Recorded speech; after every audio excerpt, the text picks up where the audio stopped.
ನಡೀತಾ ಇದೆ. ಮಹಾರಾಷ್ಟ್ರ ಸಿಎಂ ಅವರನ್ನ ಭೇಟಿ ಆಗಿದ್ದಾರೆ ರಮೇಶ್ ಜಾರಕಿಹೊಳಿ. ಈ ರೆಬೆಲ್ ತಂಡದಲ್ಲಿರುವಂತಹ ಮತ್ತೋರ್ವ ನಾಯಕ ರಮೇಶ್ ಜಾರಕಿಹೊಳಿ ಅವರು ಮಹಾರಾಷ್ಟ್ರ ಸಿಎಂ ಅವರನ್ನ ಭೇಟಿ ಆಗಿದ್ದಾರೆ. ದೇವೇಂದ್ರ ಫಡ್ನವೀಸ್ ಅವರನ್ನ ಭೇಟಿ ಆಗುವುದರ ಮೂಲಕ ಹೈಕಮಾಂಡ್ ಮೇಲೆ ಒತ್ತಡ ಹೇರುವಂತ ಪ್ರಯತ್ನ ಮಾಡ್ತಿದ್ದಾರೆ ಅಂತ ಕಳೆದ ರಾತ್ರಿ ದೇವೇಂದ್ರ ಫಡ್ನವೀಸ್ ಅವರನ್ನ ಭೇಟಿ ಮಾಡಿದ್ದಾರೆ ರಮೇಶ್ ಜಾರಕಿಹೊಳಿ. ಅಧಿವೇಶನ ಬಳಿಕ ಚರ್ಚೆ ಮಾಡುವುದಾಗಿ ಫಡ್ನವೀಸ್ ಭರವಸೆ ಕೊಟ್ಟಿದ್ದಾರಂತೆ. ಹೈಕಮಾಂಡ್ ಬಳಿ ಚರ್ಚೆ ಮಾಡ್ತೀನಿ ಅಂತ ಫಡ್ನವೀಸ್ ಅವರು ಹೇಳಿರೋದಂತೆ. ಈಗಾಗಲೇ ಯತ್ನಾಳ್ ಅವರನ್ನ ಬಿಜೆಪಿಯಿಂದ ಉಚ್ಚಾಟನೆ ಮಾಡಲಾಗಿದೆ. ಒಟ್ಟು 6 ವರ್ಷಗಳ ಕಾಲ ಅವರು ಉಚ್ಚಾಟನೆ ಆಗಿರೋದು. ಬಟ್ ಈಗ ಭಿನ್ನರ ಬಳಗ ಏನಾದರೂ ಮಾಡಲೇಬೇಕಲ್ಲ, ತಮ್ಮ ರೆಬಲ್ ಲೀಡರ್ ಅನ್ನ ವಾಪಸ್ ಕರ್ಕೊಂಡು ಬರೋದಕ್ಕೆ. ಜೊತೆಗೆ ಅವರಿಗೆ ಉಚ್ಚಾಟನೆ ಮಾಡಲಾಗಿದೆ, ಅದನ್ನ ವಾಪಸ್ ಪಡ್ಕೊಳ್ಳಿ ಅಂತ ಹೈಕಮಾಂಡ್ ಮೇಲೆ ಒತ್ತಡ ಹೇರಬೇಕಲ್ಲ. ಆ ಕಾರಣಕ್ಕೆ ಮಹಾರಾಷ್ಟ್ರದ ಮುಖ್ಯಮಂತ್ರಿ ದೇವೇಂದ್ರ ಫಡ್ನವೀಸ್ ಅವರನ್ನ ಭೇಟಿಯಾಗಿದ್ದಾರೆ. ಕಳೆದ ರಾತ್ರಿ ಭೇಟಿಯಾಗಿ ಇದ್ರ ಬಗ್ಗೆ ಮಾಹಿತಿ ಕೊಟ್ಟಿದ್ದಾರಂತೆ. ಯತ್ನಾಳ್ ಅವರು ನಾವು ಹೀಗೆಲ್ಲ ಒಂದು ತಂಡ ಕಟ್ಕೊಂಡಿದ್ವಿ, ವಕ್ಫ್ ವಿರುದ್ಧ ಹೋರಾಟ ಮಾಡ್ತಾ ಇದ್ವಿ, ಜೊತೆಗೆ ನಾವು ವಿಜಯೇಂದ್ರ ಅವರ ಆಡಳಿತವನ್ನ ಒಪ್ತಾ ಇಲ್ಲ, ಅಂದ್ರೆ ಅವರು ಸಮರ್ಥರಲ್ಲ ಅನ್ನೋದನ್ನ ಪದೇ ಪದೇ ಹೇಳ್ತಾ ಇದ್ವಿ.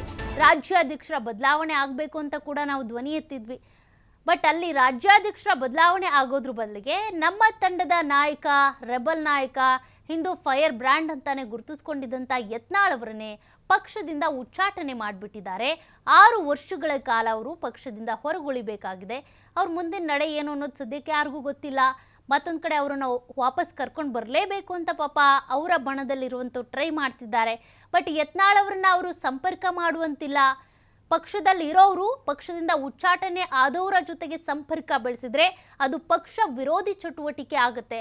ಹಾಗಾಗಿ ಏನಾದರೂ ಪ್ರಯತ್ನ ಮಾಡಲೇಬೇಕಲ್ಲ ಅನ್ನುವಂಥ ಕಾರಣಕ್ಕೆ ಕೊನೆಗೆ ಯತ್ನಾಳ್ ಅವ್ರನ್ನ ಕಾಂಟ್ಯಾಕ್ಟ್ ಮಾಡಿ ನಮ್ಮ ವಿರುದ್ಧ ಶಿಸ್ತು ಕ್ರಮ ಜಾರಿ ಆಗೋ ರೀತಿ ಮಾಡ್ಕೊಳ್ಳೋದು ಬೇಡ ಅಂತೇಳಿ ಈಗ ದೇವೇಂದ್ರ ಫಡ್ನವೀಸ್ ಅವ್ರನ್ನ ಭೇಟಿ ಆಗೋದ್ರ ಮೂಲಕ ಹೈಕಮಾಂಡ್ ಮೇಲೆ ಒತ್ತಡ ತರುವಂಥ ಕೆಲಸವನ್ನ ರಮೇಶ್ ಜಾರಕಿಹೊಳಿ ಅವರು ಮಾಡಿದ್ದಾರಂತೆ. ಅವರು ಕೂಡ ದೇವೇಂದ್ರ ಫಡ್ನವೀಸ್ ಏನಿದ್ದಾರೆ ಭರವಸೆ ಕೊಟ್ಟಿದ್ದಾರಂತೆ, ನಾನು ಮಾತನಾಡ್ತೀನಿ ಅಂತ.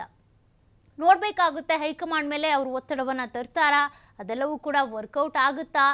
ಏಕೆಂದರೆ BJP ಮಹಾರಾಷ್ಟ್ರದಲ್ಲೂ ಕೂಡ ಈ ರೀತಿಯಾಗಿ ಮೈತ್ರಿ ಮಾಡ್ಕೊಂಡಿರೋದ್ರಿಂದ ಅವ್ರಿಗೆ ಏನಾದರೂ ಹೇಳೋ ಮಾತನ್ನು ಕೇಳ್ತಾರಾ, ಸಲಹೆಗಳನ್ನು. ಈ ಮಟ್ಟಕ್ಕೆ ಅಲ್ಲಿ ಮಹಾರಾಷ್ಟ್ರದವ್ರು ಹೇಳೋದನ್ನ ಕರ್ನಾಟಕದಲ್ಲಿ ಜಾರಿ ತರೋಷ್ಟು ಹೈಕಮಾಂಡ್ ಅವ್ರ ಮಾತನ್ನು ಕೇಳುತ್ತಾ, ಅದೆಲ್ಲದನ್ನೂ ಕೂಡ ನೋಡಬೇಕಾಗುತ್ತೆ. ಒಟ್ಟಿನಲ್ಲಿ ಯತ್ನಾಳ್ ಅವ್ರನ್ನ ಮತ್ತೆ ವಾಪಸ್ ಪಕ್ಷಕ್ಕೆ ಕರೆ ತರೋದಕ್ಕೆ ಅಂತ ಪಾಪ ಅವ್ರ ತಂಡದವರು ಸಾಕಷ್ಟು ಟ್ರೈ ಮಾಡ್ತಾ ಇದ್ದಾರೆ. ಒಟ್ಟೊಟ್ಟಿಗೆ ಸಭೆ ಸೇರ್ತಿದ್ದಾರೆ, ಜೊತೆಗೆ ಅವ್ರನ್ನ ಕಾಂಟ್ಯಾಕ್ಟ್ ಮಾಡುವಂತಿಲ್ಲ. ಅವ್ರನ್ನ ಹೊರಗೆ ಬಿಟ್ಟೆ ಅನೇಕ ಚರ್ಚೆಗಳು ಮಾಡಬೇಕಾಗುತ್ತೆ, ನಿರ್ಧಾರಗಳನ್ನು ತೆಗೆದುಕೊಳ್ಬೇಕಾಗುತ್ತೆ, ಹೋರಾಟ ಮಾಡಬೇಕಾಗುತ್ತೆ.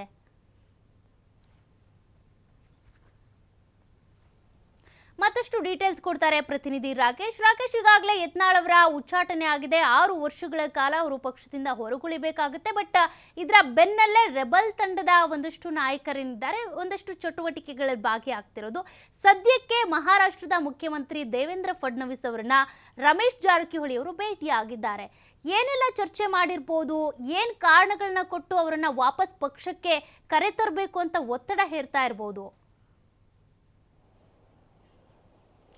ಸೌಖ್ಯ, ಬಿಜೆಪಿಯ ಭಿನ್ನರ ಬಣದಲ್ಲಿ ಈಗ ನಿಜ ರೀತಿಯಾದ ಸಂಚಲನ ಆರಂಭವಾಗ್ತಾ ಇದೆ. ಯಾವಾಗ ರಮೇಶ್ ಜಾರಕಿಹೊಳಿ ಅವರು ಮುಂಚೂಣಿಯಲ್ಲಿ ನಿಂತು ತಮ್ಮ ತಂಡವನ್ನು ಮುನ್ನಡೆಸಬೇಕು ಅನ್ನುವಂಥ ಯೋಚನೆಯನ್ನು ಮಾಡ್ತಿದ್ರು, ಆ ಸಂದರ್ಭದಲ್ಲಿ ಒಂದಷ್ಟು ಅಡೆತಡೆಗಳು ಎದುರಾಗಿತ್ತು.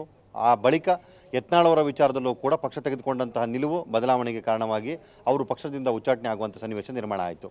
ಈಗ ಇಬ್ಬರು ನಾಯಕರು ಒಟ್ಟಾಗಿ ತಮ್ಮ ತಂಡವನ್ನು ತಮ್ಮ ನಿರ್ಧರಿತ ಒಗ್ಗಟ್ಟಿನ ವಿಚಾರ ಏನಿತ್ತು ಅದರ ವಿರುದ್ಧ ಹೋರಾಟಕ್ಕೆ ಅಣಿಯಾಗಿಸುವಂಥ ಹೊತ್ತಿನಲ್ಲಿ ಈ ರೀತಿ ಆಗಿದ್ದಂಥ ಡೆವಲಪ್ಮೆಂಟ್ಗಳು ರೆಬೆಲ್ಸ್ ಟೀಮಿನ ಶಕ್ತಿಯನ್ನು ಕುಂದುವಂತೆ ಮಾಡಿತು. ಈಗ ಮತ್ತೊಮ್ಮೆ ಆಕ್ಟಿವ್ ಆಗಿರುವಂಥ ಈ ತಂಡ ಯತ್ನಾಳ್ ಅವರ ಉಚ್ಚಾಟನೆಯ ಬಳಿಕ ಮತ್ತೊಮ್ಮೆ ತಮ್ಮ ಗುರಿಯತ್ತ ಆಗುವಂಥ ಪ್ರಯತ್ನವನ್ನು ಮಾಡ್ತಿದೆ. ಇದಕ್ಕಾಗಿ ಬೇರೆ ಬೇರೆ ರೀತಿಯಂಥ ಪ್ರಯತ್ನಗಳನ್ನು ನಡೆಸ್ತಾ ಇದೆ.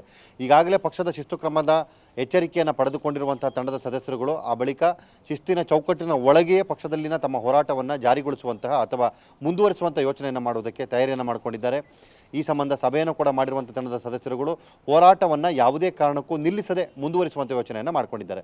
ಈಗ ಇದರದ್ದೇ ಮತ್ತೊಂದು ಮುಂದುವರಿದ ಭಾಗವಾಗಿ ಯತ್ನಾಳ್ ಅವರನ್ನು ಮರಳಿ ಪಕ್ಷದ ಒಳಗೆ ಕರೆತರುವಂಥ ಪ್ರಯತ್ನಕ್ಕೆ, ಅವರ ಮೇಲಿನ ಉಚ್ಚಾಟನೆಯನ್ನು ವಾಪಸ್ ಪಡೆಯುವಂಥ ನಿರ್ಧಾರ ಮಾಡುವುದಕ್ಕೆ ವರಿಷ್ಠರ ಮೇಲೆ ಒತ್ತಡ ಹೇರುವ ಪ್ರಯತ್ನದ ಭಾಗವಾಗಿ ದೆಹಲಿ ಮಟ್ಟದಲ್ಲಿರುವ ಪ್ರಭಾವಿ ನಾಯಕರುಗಳನ್ನು ಬಳಸಿಕೊಳ್ಳೋ ಯೋಚನೆಯನ್ನು ಮಾಡಿದ್ದಾರೆ. ರಮೇಶ್ ಜಾರಕಿಹೊಳಿ ತಂಡದಲ್ಲಿರುವಂಥ ಪ್ರಮುಖ ನಾಯಕರು. ಇವರಿಗೆ ಮಹಾರಾಷ್ಟ್ರದ CM ಆಗಿದ್ದಂತಹ ದೇವೇಂದ್ರ ಫಡ್ನವೀಸ್ ಅವರು ಬಹಳ ಆತ್ಮೀಯರು. ಸೊ ಅವರ ಜೊತೆ ಅವರು ಒಂದು ಮಾತುಕತೆಯನ್ನು ನಡೆಸಿದ್ದಾರೆ. ಆ ಮಾತುಕತೆಯ ಬಳಿಕ ಮುಂದಿನ ಕಾರ್ಯಯೋಜನೆಯನ್ನು ರೂಪಿಸುವಂಥ ಪ್ರಯತ್ನವನ್ನು ಮಾಡೋದಕ್ಕೆ ಅವರು ಸಿದ್ಧತೆಗಳನ್ನು ಮಾಡಿಕೊಂಡಿದ್ದಾರೆ ಅಂತ ಮೂಲದ ಮಾಹಿತಿಗಳು ತಿಳಿಸಿದೆ. ಈಗಿರುವ ಮಾಹಿತಿಯ ಪ್ರಕಾರ ಫಡ್ನವೀಸ್ ಜೊತೆ ಒಂದು ಸುತ್ತಿನ ಮಾತುಕತೆಯನ್ನು ರಮೇಶ್ ಜಾರಕಿಹೊಳಿ ಮಾತನಾಡಿದ್ದು, ಕೇಂದ್ರದ ನಾಯಕರ ಜೊತೆ ವಿಚಾರವಾಗಿನ ಸ್ಪಷ್ಟತೆಯನ್ನು ಪಡೆದುಕೊಳ್ಳುವುದಕ್ಕೆ ಮತ್ತು ಇಲ್ಲಿನ ಹೆಚ್ಚುವರಿ ವಿಚಾರಗಳನ್ನು ಅಪ್ಡೇಟ್ ಮಾಡೋದಕ್ಕೋಸ್ಕರ ಅವ್ರ ಜೊತೆ ಚರ್ಚೆಯನ್ನು ಮಾಡಿದ್ದಾರೆ. ಅವರು ಈ ವಿಚಾರಗಳನ್ನು 10 ದಿನಗಳ ಬಳಿಕ ವರಿಷ್ಠರ ಗಮನಕ್ಕೆ ತರ್ತಾರೆ. ಅದಾದ ನಂತರದಲ್ಲಿ ಮುಂದಿನ ಕಾರ್ಯಚಟುವಟಿಕೆಗಳ ಬಗ್ಗೆ ಮಾತನಾಡೋಣ ಅನ್ನುವಂಥ ಮಾತನ್ನು ಅವರು ಹೇಳ್ಕೊಂಡಿದ್ದಾರೆ ಅನ್ನುವಂಥದ್ದು ಮಾಹಿತಿ. ಸೊ ಒಂದು ವೇಳೆ ಇದು ಕಾರ್ಯಸಾಧ್ಯವೇ ಆದಲ್ಲಿ ಅಥವಾ ಅಂದುಕೊಂಡಿದ್ದು ನಿಜವೇ ಆದರೆ ಅಲ್ಲಿಂದ ಮುಂದಕ್ಕೆ ಭಿನ್ನರ ಬಣದ ಮತ್ತೊಂದು ವರ್ಷ ಆರಂಭವಾಗಲಿದೆ. ಅಂದರೆ ಇಲ್ಲಿಯವರೆಗೂ ನಮ್ಮ ಜೊತೆಗೆ ಕೇಂದ್ರ ಮಟ್ಟದ ಪ್ರಭಾವಿ ನಾಯಕರು ಯಾರಿದ್ದಾರೆ ಅನ್ನೋದನ್ನು ಹೇಳದೇ ಇದ್ದಂಥ ತಂಡ ಈಗ ಒಬ್ಬೊಬ್ಬರ ಹೆಸರುಗಳನ್ನು ಮುಂಚೂಣಿಗೆ ತರ್ತಾ ಇದೆ. ಹಾಗೆ ಅವರ ಜೊತೆ ಮೀಟಿಂಗನ್ನು ಮಾಡುವ ಮುಖಾಂತರ ತಮ್ಮ ಶಕ್ತಿ ಪ್ರದರ್ಶನವನ್ನು ಕೂಡ ಮಾಡ್ತಾ ಇದೆ. ಆ ನಿಟ್ಟಿನಲ್ಲಿ ರಾಷ್ಟ್ರೀಯ ಮಟ್ಟದಲ್ಲಿ ತಮ್ಮ ವ್ಯಾಪಕ ಜಾಲವನ್ನು ಹೊಂದುವಂಥ ಪ್ರಯತ್ನವನ್ನು ಈ ತಂಡ ಮಾಡಿದ್ದು, ಅಲ್ಲಿಂದಲೂ ಸಪೋರ್ಟನ್ನು ಪಡೆದುಕೊಂಡು ತಮ್ಮ ಹೋರಾಟವನ್ನು ನಡೆಸುವಂಥ ಸಾಧ್ಯತೆಗಳು ಹೆಚ್ಚಾಗ್ತಾ ಇದೆ. ಒಂದು ಹಂತಕ್ಕೆ ಕೇವಲ ರಾಜ್ಯದ ಕೆಲವೊಂದು ಜಿಲ್ಲೆಗಳಿಗೆ ಸೀಮಿತವಾಗಿದ್ದಂತಹ ಈ ರೆಬೆಲ್ ತಂಡ ಈಗ ರಾಷ್ಟ್ರೀಯ ನಾಯಕರ ಸಖ್ಯ ಮತ್ತು ಸಹಯೋಗದಲ್ಲಿ ತನ್ನ ಹೋರಾಟವನ್ನು ಮಾಡಿಸುವಂಥ ಪ್ರಯತ್ನವನ್ನು ಮಾಡ್ತಾ ಇದೆ. ಇಲ್ಲೂ ಕೂಡ ಯಶಸ್ಸನ್ನು ಸಾಧಿಸ್ತೀವಿ ಅನ್ನುವಂಥ ವಿಶ್ವಾಸವನ್ನು ಅವರು ವ್ಯಕ್ತಪಡಿಸಿಕೊಂಡಿದ್ದಾರೆ.